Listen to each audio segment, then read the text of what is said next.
موزیسیان ئاران فەرهاد کۆنسێرتی وێنەی هەستەکانی نمایش کرد. ئاران فەرهاد یەکێکە لە خوێندکارەکانی بەشی مۆزیک و لە کۆنسێرتەکەیە چەند مادەیەک یان چەند بەرهەمێکی خۆرئاوایی نمایش کرد.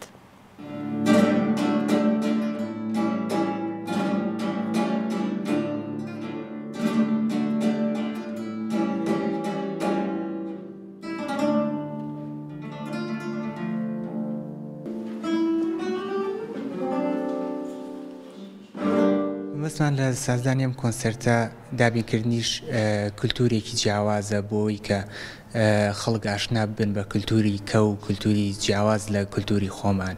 یعنی لە دنیای هەزارها ستایلی میوزیک هەیە، بە ستایلەکەی ئەمە نییە. پێویستەکە ئاشنا بین بەو ستایلانە، پێویستەکە ئیلهام وەرگرین لەو میوزیکانە، لەو جۆرە میوزیکانە. ئەم بەرهەمانەی کە ئەمڕۆ پێشکەشەکرێت بەرهەمی فلامنکۆن، میوزیکی فلامنکۆ کە لە ئیسپانیاوە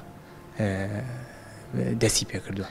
کۆنسێرت وەکو مەسئولیاتێک وایە بۆ ژەنیارەکە، هەم بۆ خۆی مەسئولیاتێک بەرامبەر بە خۆی، هەم مەسئولیاتێک بەرامبەر بە کۆمەڵگاکەی دەوروبەری، چکە بۆ خۆی سوود لە تەکنیک و سوود لەو زەختە بینێ کە ئەچێتە سەری و بۆ خەڵکیش ئەتوان سوود وەربگرن لەو کللتورە جیاوازەی کە لای ئەم ژەنیارەیە.